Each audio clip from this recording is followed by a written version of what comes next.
Xylax, a young Venusian exchange student, found himself in this very predicament. His excitement for the opportunity to study Earth's diverse ecosystems had been replaced by a gnawing sense of dread. As he stepped off the transport shuttle, the first thing that struck him was the air, thick, heavy, and laced with a multitude of scents that assaulted his olfactory senses.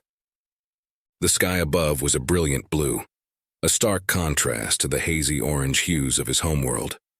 Xylax's compound eyes struggled to adjust to the intense glare of Earth's star, a testament to the planet's unforgiving environment. Beneath his feet, the ground was a patchwork of verdant greens and rich browns, a woven, beautiful expression of life that seemed to defy the Deathworld classification. As he made his way to the university campus, Xylax couldn't help but marvel at the sheer diversity of life that surrounded him. Towering trees stretched towards the heavens, their branches swaying in the gentle breeze, while a myriad of creatures scurried and flitted about, oblivious to the alien observer in their midst.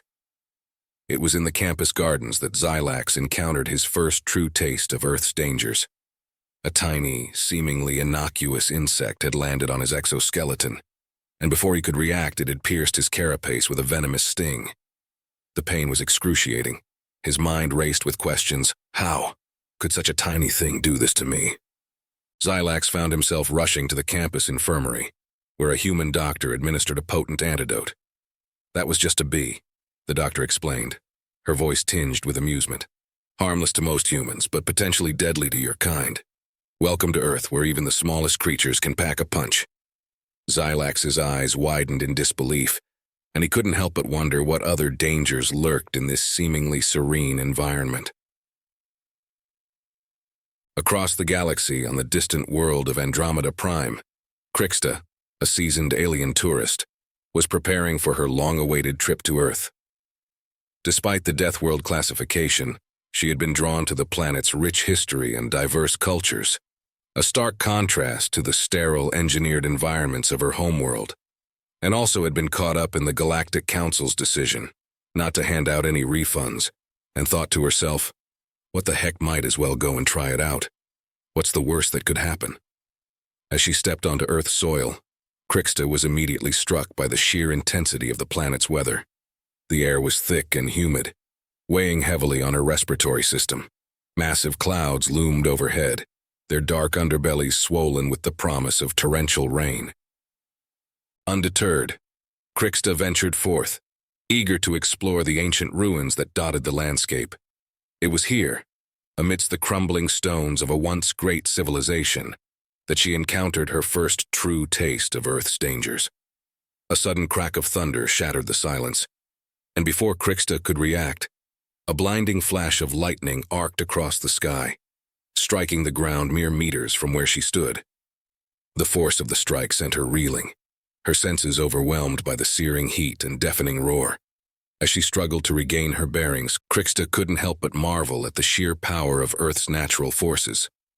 This was no ordinary planet, but a true death world, where even the elements themselves seemed intent on challenging the limits of survival. Yet, despite the dangers, both Xylax and Crixta found themselves drawn deeper into the mysteries of Earth, awe-struck by Earth's magnificent presence, while a similar-looking alien species. Xylax had bluish hue to his skin and very fine fur with only 3 toes and feline features, an adaptation from his homeworld. And Crixta had slightly more cat-like features with more thicker fur on the body, as her homeworld was bitterly cold for most of the year. Beneath the surface of this seemingly hostile world lay a tapestry of life and culture that defied all expectations. In the bustling cities, they encountered a kaleidoscope of diversity, where beings of all shapes and sizes coexisted in a delicate balance. Towering skyscrapers reached towards the heavens, their gleaming facades a testament to human ingenuity and resilience in the face of adversity. It was here, amidst the cacophony of urban life, that Xylax and Crixta found themselves drawn together by a shared sense of wonder and a desire to unravel the mysteries of this enigmatic world. Their paths first crossed in a bustling marketplace, where vendors hawked wares from every corner of the globe. The air was thick with the mingling aromas of exotic spices and sizzling street food. a tantalizing feast for the senses.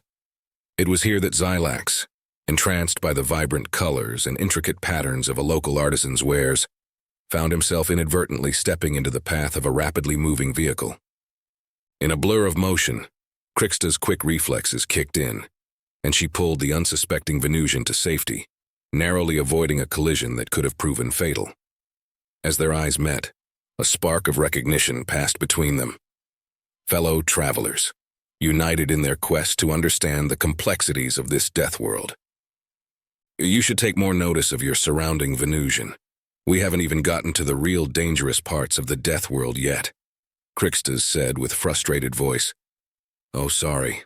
I was caught up in the beauty of this place. I owe you my life. Is there anything I can do to repay the debt? Xylax inquired with a graceful tone, still breathing heavy from the encounter.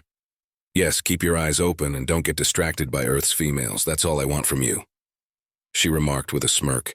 Hey, hold on a minute. I was actually staring at the vibrant colors and intricate patterns of wares in that shop over there. He pointed to the shop front, which now had a group of beautiful Earth women, browsing the same shop. Whatever gets you through the day, she huffed, and walked off to buy more equipment for the journey ahead. Xylax dusted himself off and sighed, moving quickly to catch up to Crixta. From that moment on, Xylax and Crixta became inseparable, their shared experiences forging an unbreakable bond. Together, they ventured into the depths of Earth's oceans, marveling at the vast array of life that thrived in the planet's watery depths. They witnessed the raw power of nature firsthand, as towering waves crashed against rocky cliffs, and the very ground beneath their feet trembled with the force of tectonic upheaval. Yet amidst the dangers, they also discovered a world of unparalleled beauty and resilience. In the lush rainforests, they encountered a kaleidoscope of life, where vibrant colors and intricate patterns adorned every surface. Here they learned of the delicate balance that sustained these ecosystems, and the vital role that even the smallest creatures played in maintaining this fragile equilibrium.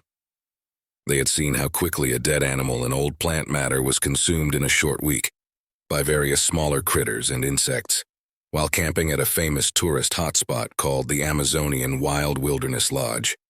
It was the final destination of a world tour. It has been a wild ride, Crixta said with a slight sadness, knowing the trip was soon over. Yes, I am somewhat going to miss this so-called Class 12 death world. I think if more aliens could spend time here enjoying the truly awe-inspiring beauty as well as the scary stuff too, it would change their perspective of death worlds all over the universe. Heck, they might even lower it to a safe level, Xylax said with a confident posture. Crixta raised an eyebrow. You're joking, right? Have you not been on the same journey? That tiger in India nearly dragged you out of the camping apparatus thing that humans use. What about the poisonous snake that you stood on hiking in the outback of that crazy place? With the funny-talking humans that drink way too much fermented beverages and said, "She will be right, mate, just a dry bite. Slap some rum on it, and you will be right as rain." Very interesting place, I could go on. Some of it was very wondrous, but I don't think they should be lowering the classification anytime soon. Maybe you're right, I was just feeling hopeful. I had forgotten about most of that, Xylax said in an agreeing manner as not to trigger Crixta into another rant, as that could prove more fatal than any death world in the entire universe. Their journey drew to a close. Xylax and Crixta found themselves standing atop a towering mountain peak, gazing out over the vast expanse of Earth's diverse landscapes. In that moment, they realized that this death world was so much more than a mere classification. It was a testament to the indomitable spirit of life itself, a place where even the most formidable challenges could be overcome through resilience, adaptation, and a deep respect for the intricate web of existence. With a newfound appreciation for the wonders of Earth, Xylax and Crixta departed, their hearts filled with a profound sense of awe and a burning desire to share their experiences with the wider galactic community. For they had discovered that beneath the surface of this death world lay a tapestry of life so rich, so vibrant, and so utterly captivating that it defied all expectations. And as they looked back upon the blue-green sphere that was Earth, they knew that this was a world that would forever hold a special place in their hearts. A death world, yes, but also a world teeming with life, beauty, and the boundless potential for discovery.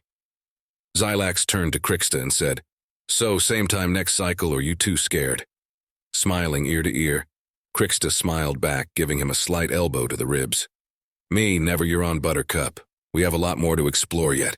I think next time I will bring my stun gun. You never know when you might need one." The transport ship's fastened seat belt sign blinked. The captain's voice over the comm said, "Next stop, Safe Harbor Dock. Now let's get the heck away from this death world," and hit the hyperdrive.